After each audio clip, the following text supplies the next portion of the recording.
Jā. Čau, čau, čau, čau! Laipni lūgti mūsu podkāstā divi par futbolu. Te notiek viss aktuāls par futbolu. Un kas mums vien ienāca prātā? Es esmu Kristaps, un viņš ir. Knuts, un šis ir mūsu jaunais futbola podkāsts, futbola blogs, vlogs, YouTube video saturs, TikTokā un YouTube. Un šeit mēs izpētīsim dažādas tēmas, dažādu futbola klubus, dažādas spēles, un būs ļoti interesants saturs par futbolu. Šodien mēs stāstīsim par futbola klubu RFS. Kā tev šķiet? Cik tālu RFS tiks?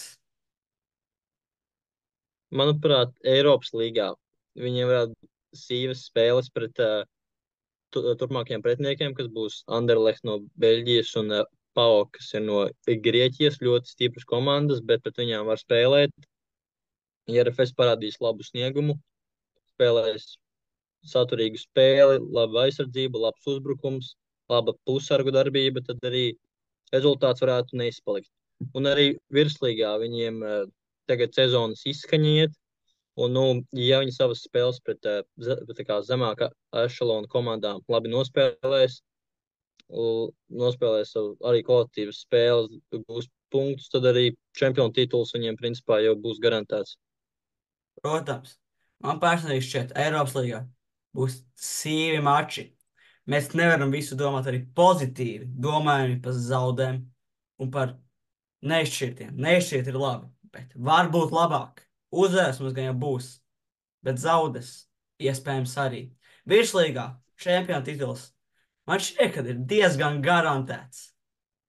Bet treneriem un spēlētājiem jāsagatavojas sliktākajam. Vai zaudēji, vai otrai vietai. Bet man šķiet, ka Viktors Morozovs to nekad nepieļaus. Kā tev šķiet, Knut? Jā, Viktors Morus ir, protams, viens no Latvijas labākajiem treneriem, un arī RFS ir viena no labākajām komandām. Līdz ar to viņš ir tik labs treneris, cik laba ir viņa komanda. Līdz ar to viņš visus spēlētājus māk paņemt zem sevis, visiem ieteikt viņu labāko taktiku, ieteikt šim klubam, un līdz ar to arī rezultāti ar to ir parādījušies visu, principā, sezonas daudz gadu jau garumā, jo Viktors Moros jau ir RFSā sanāk jau vairāk kaut 4-5 gadus, viņa tur tas rokraksts ir redzams. RFSam ir viena no labākajiem faniem Latvijā. Bet kā tev šķiet? Vai viņi ir top fani? Manuprāt, RFS fani ir, viena no labākajiem Latvijā.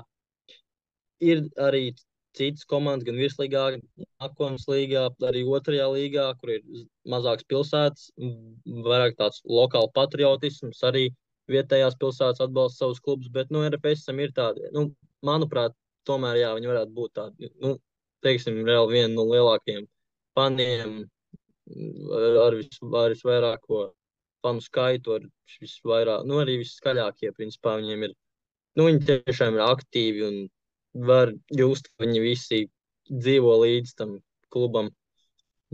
Tās manas domas arī. Es tev labāk piekrītu. Tāpat kā RFS fani iznesīs cauri mūsu RFS, tāpat ja RFS iznesīs cauri pasaules komandas un dabūs Latvijā labus sasniegumus. Un ar šo vārdu šajā podkāstā tas arī būs viss. Tiekamies nākamreiz! Visu labu! Tiekamies citos video!